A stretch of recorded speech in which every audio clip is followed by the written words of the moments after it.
जब 2017 के पहले अयोध्या में, काशी में या मथुरा वृंदावन में कुल टूरिस्ट जो आता था, भारत के अंदर जब टूरिस्ट की हम बात करते हैं तो इसके दोनों रूप हमें देखने को मिलते हैं। एक जो देखने के लिए आ रहे हैं, उनको हेरिटेज बिल्डिंग के बारे में, वहां की परंपरा के बारे में जानने की जिज्ञासु होते हैं, वे भी टूरिस्ट के रूप में दिखाई देते हैं। एक होते हैं जो श्रद्धा भाव के साथ आते हैं। तो अयोध्या हो, काशी हो, मथुरा हो, इन सभी स्थलों पर जिज्ञासुगण की संख्या कम होती थी। वहां पर श्रद्धा भाव के साथ कुछ हजार लोगों में लोग आते थे, वे श्रद्धालु आते थे, दर्शन करके चले जाते थे, कोई व्यवस्था नहीं होती थी। आप अनुमान करिए, पूरा देश, पूरी दुनिया अयोध्या, काशी, मथुरा इन सब के प्रति आकर्षित होती है, यहां आने की इच्छा रखता है, लेकिन अनुकूल वातावरण भी तो हो। न सुरक्षा हो, न सुविधा हो, न वहां तक पहुंचने का मार्ग ही हो। कैसे वहां पहुंचना है किसी को पता ही नहीं, तो कैसे कोई आएगा? उसको मालूम ही नहीं कि मैं वहां सुरक्षित पहुंच भी पाऊंगा कि नहीं पहुंच पाऊंगा। और अगर कोई एक बार आ गया तो दुर्व्यवस्था को देख करके दोबारा आने की हिम्मत नहीं कर पाता था।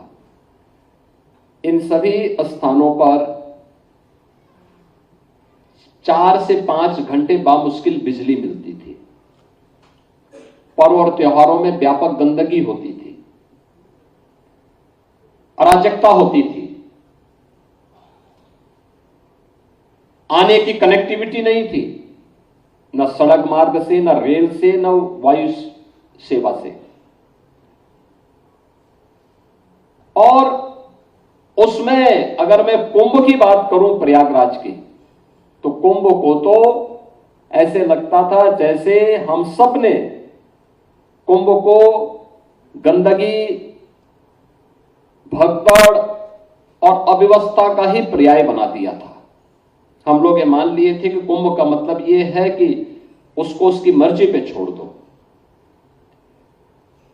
ऐसे लोगों को कुंभ मेले के प्रभारी मंत्री का दायित्व दिया जाता था जिन लोगों की न श्रद्धा के भाव थे, न वहां की परंपरा के साथ, वहां की संस्कृति के साथ, वहां की विरासत के प्रति जिनके मन में कोई सम्मान का भाव नहीं था। परिणाम क्या होता था?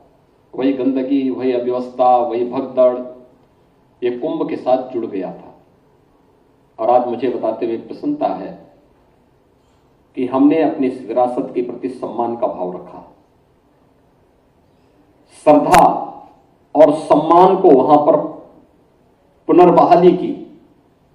परिणाम है आज जब 2017 में प्रदेश के अंदर इन तीर्थों के अंदर कितने कुल टूरिस्ट आया है। हमने जब इसकी बात की थी देश के अंदर में, तो उत्तर प्रदेश का नंबर तीसरे नंबर पर था, तीसरे स्थान पर हम थे। और आज मुझे बताते हुए प्रसन्नता है कि उत्तर प्रदेश नंबर 1 पर है, कोई उत्तर प्रदेश के सामने नहीं खड़ता।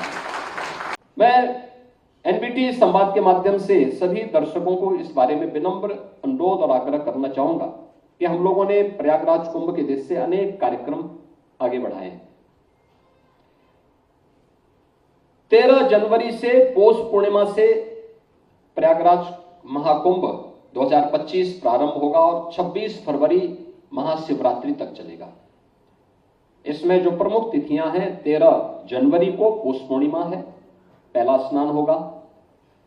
दूसरा जो कार्यक्रम है, जो प्रमुख पहला शाही स्नान होना है, जो कुंभ के दृश्य मान्य स्नान होते हैं अखाड़ों और संतों के, उनमें मकर संक्रांति 14 जनवरी को है। मौनी अमावस्या ये 29 जनवरी को है। वसंत पंचमी 3 फरवरी को है। माघी पूर्णिमा 12 फरवरी को और महाशिवरात्रि, ये 26 फरवरी को की तिथियां, इसके अनुसार प्रयागराज महाकुंभ के आयोजन होंगे। कुल 45 दिन का ये पूरा आयोजन होगा और दुनिया का सबसे बड़ा धार्मिक, आध्यात्मिक और सांस्कृतिक आयोजनों में से यह एक है।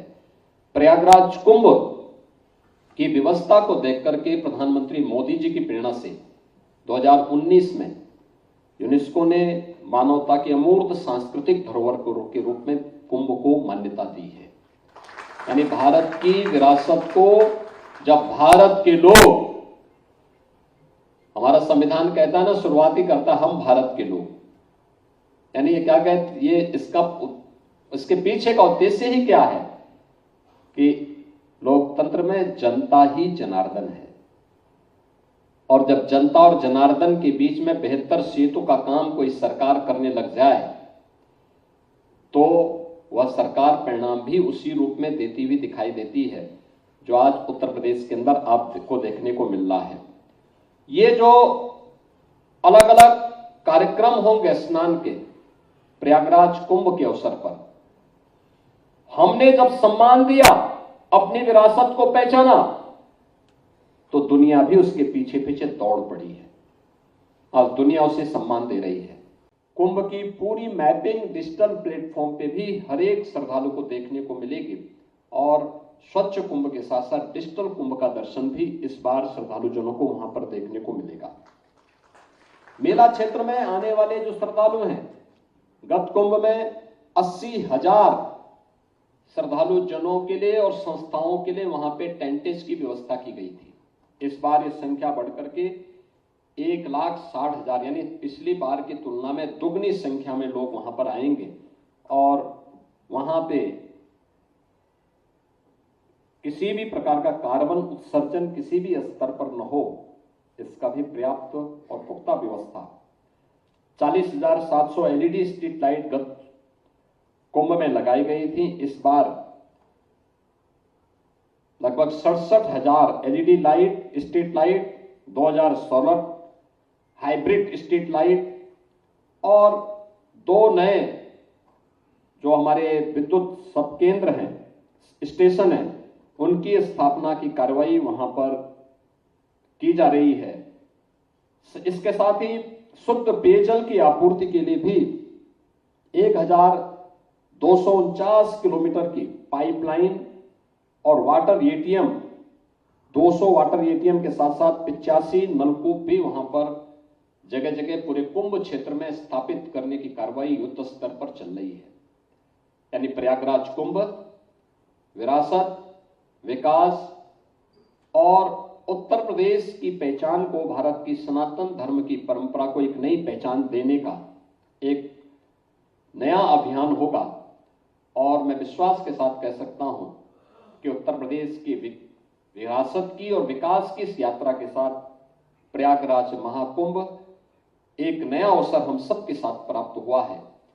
हम निश्चित ही इस अवसर इस अवसर पर पूरे देश और दुनिया को प्रयागराज में आमंत्रित भी कर रहे हैं। उनके स्वागत और सम्मान के लिए पूरा उत्तर प्रदेश वहां पर तैयार रहेगा, और हमें प्रयागराज कुंभ के माध्यम से अपनी विरासत को, सनातन धर्म के इस भव्य और दिव्य आयोजन को पूरी दुनिया के सामने रखने का एक अवसर प्राप्त होगा।